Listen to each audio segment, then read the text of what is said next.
The year was 1912, and the air in New York City always tasted of soot and horsehair, a thick, gritty blanket that settled over the tenements of the Lower East Side. It was a place where the sun struggled to reach the pavement, filtered through a tangle of laundry lines and the steel skeletons of the elevated trains that roared overhead on 3rd Avenue. In the midst of this relentless noise, in a building of red brick that had darkened to the color of dried blood, lived a man named Elias. He was a quiet man, a clerk in a shipping office near the docks, a person who existed in the margins of the bustling world around him. Elias lived on the 3rd floor, in an apartment that smelled faintly of cabbage and old wood. His life was a rhythm of precise movements: the 6 o'clock a.m. wake-up, the shave in the cracked mirror, the walk to the office, the ledger books that smelled of ink and dust, and the return home under the flickering glow of gas lamps. He was 30 years old, and he had convinced himself that his life was full enough. That is, until the evening the new tenant moved into the apartment directly across the hall from his piece. He first saw her on the landing, struggling with a heavy trunk that seemed too large for her slight frame. She wore a coat that had seen better winters and a hat pinned tightly to her head. Elias did not speak. He simply stepped forward, his gloved hands taking the handle of the trunk. He did not look at her, focusing instead on the worn pattern of the carpet runner. He carried the trunk to her door and set it down with a gentle thud. When he straightened up, he finally looked at her. She was pale, with dark hair pulled back severely, and eyes that held a weariness far beyond her years. She nodded once, a small, sharp movement of her chin. "Thank you," she whispered. Her voice was low, barely audible over the honking of car horns from the street below. Elias touched the brim of his cap, turned, and entered his own room. He did not learn her name that night, but he would never forget the way the gaslight caught the side of her face as she closed her door. Her name, he learned through the thin walls and the gossip of the building's superintendent, was Sarah. She worked as a seamstress in a garment factory a few blocks north, a place known for its long hours and poor ventilation.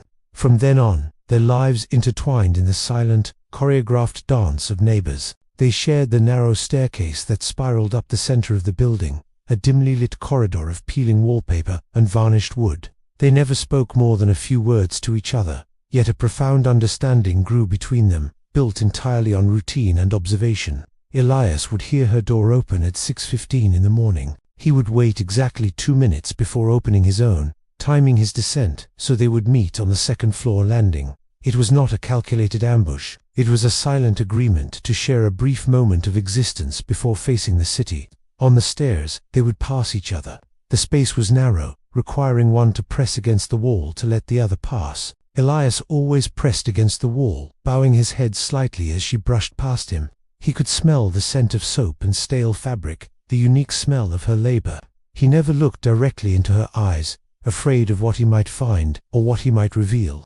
But he felt the warmth radiating from her coat. In the summer, when the air in the hallway was stifling and thick, she wore light cotton dresses, and the sound of her footsteps was softer. In the winter, when the radiator in the hallway hissed and clanged, she moved heavily, burdened by layers of wool and the weight of the cold. These were the anchors of his day. In his office, surrounded by the shouting of foremen and the crashing of crates on the docks below his window, Elias would close his eyes for a moment and recall the specific creak of the floorboard under her step. He imagined her daytho whir of the sewing machines, the piles of skirts and jackets, the foreman's whistle. He felt a protective ache for her, a desire to place a coat over her shoulders or to offer her a seat on the train. But the social rules of their time were ironclad. They were strangers bound by proximity, and in 1912 New York, one did not bridge that gap without cause. There were moments, however, where the silence almost broke. One rainy evening in November, Elias returned from work to find Sarah sitting on the bottom step of the stoop, her umbrella broken, her hands covering her face. She was weeping silently, her shoulders shaking in the dim light. The street was empty save for a horse-drawn cart clopping by in the distance. Elias stood on the sidewalk, the rain soaking through his own coat. He wanted to sit beside her. He wanted to tell her that the rain would stop, that the city was hard but survivable, that he was there. Instead, he stood frozen.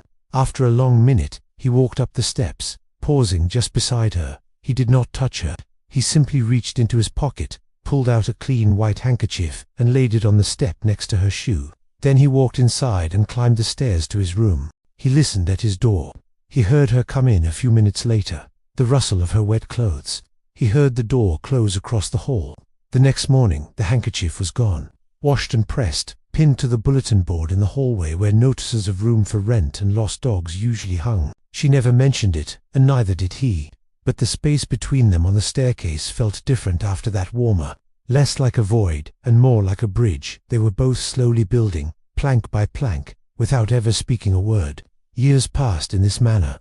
The Great War swept through the world, taking the sons of the tenements and bringing them back, changed or not at all. The city transformed around them. The horses began to disappear, replaced by the sputter of automobiles. The subway lines expanded, swallowing whole neighborhoods and spitting out new crowds. Yet, the staircase remained their sanctuary. Elias watched Sarah age through the flickering glimpses he caught. She grew thinner, her movements more careful. The factory work was hard on a person. Sometimes, in the evenings, he would hear her coughing through the thin walls, a dry, hacking sound that made him stare at the plaster in the dark. He took to leaving small things at her door: a bag of apples he had bought on the way home, a bundle of firewood when the coal delivery was late. He never left a note. He would simply place them there, knock softly, and retreat into his apartment before she could open the door. He would hear the door open, the pause, and then the quiet sound of her taking the things inside. It was their language. It was a conversation of gifts and gratitude, spoken entirely in the dark. The turning point came in the winter of 1929. The economy was trembling on the edge of collapse, and the factories were feeling the strain early. Elias came home one evening to find the superintendent in the hallway, hammering a nail into the door across from his. A for rent sign hung crookedly on the wood. Elias stopped, his heart hammering against his ribs in a way it hadn't since he was a boy. "She's gone," the superintendent grunted, not looking up from his work. "Couldn't pay the rent. Lost her job at the factory 3 weeks ago.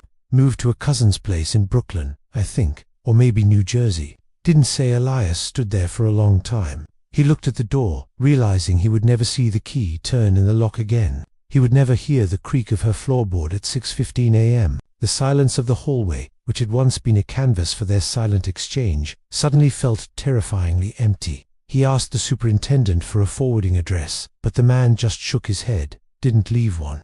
People move on, Elias. That's how it is." That night, Elias sat in his room and listened to the city. The elevated train roared, the neighbors argued, the wind whistled through the window frame. He realized then how much of his life had been shaped by the unspoken presence of the woman across the hall. He had never held her hand. He had never told her that the sight of her on the stairs made the long day of labor bearable. He had never asked her about her dreams or her fears. They had been separated by the rigid rules of their class and their time, united only by a destiny that required them to pass like ships in the night, acknowledging each other's lights but never docking.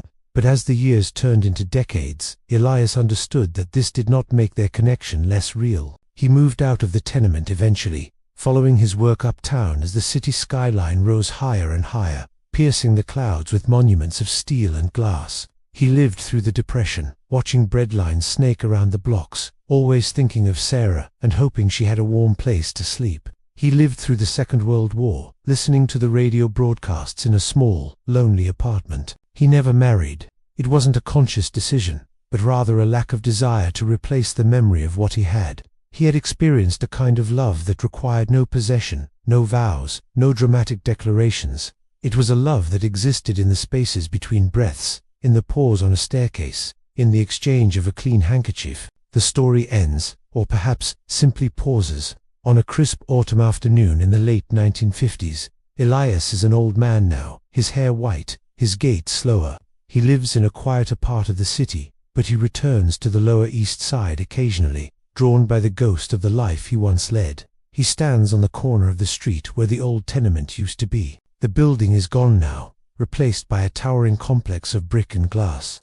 The staircase is dust, the landing is concrete. The world has moved on, indifferent to the small, silent lives that once played out within those walls. He turns to walk away, adjusting his coat against the wind. As he waits at a crosswalk, a woman walks past him. She is older, her face lined with time, walking with the aid of a cane. She is not Seraphiza different. The shape of the face is wrong. But for a second, the way she turned her head, the way she adjusted her scarf, struck a chord of memory so deep in Elias that he stopped breathing. He watched her disappear into the crowd, a stranger in a city of millions. Elias smiled, a small, sad curving of his lips. He realized then that history could not break what had been built between him and Sarah. Time had separated them, circumstance had silenced them, and the city had eventually erased the physical space where they met. But the destiny they shared, that quiet, enduring understanding of two solitary souls finding comfort in each other's presence, remained. It was woven into the fabric of who he was. He had loved her in the only way the world allowed them to, silently, steadily, and from a respectful distance. And in that silence, there had been a noise louder than the city itself, a heartbeat that connected to people across the years, proving that love does not always need to be spoken to be heard. He checked for traffic and stepped off the curb, carrying the memory of her with him, as he had done every day for nearly 50 years. The city roared around him, but he walked in peace.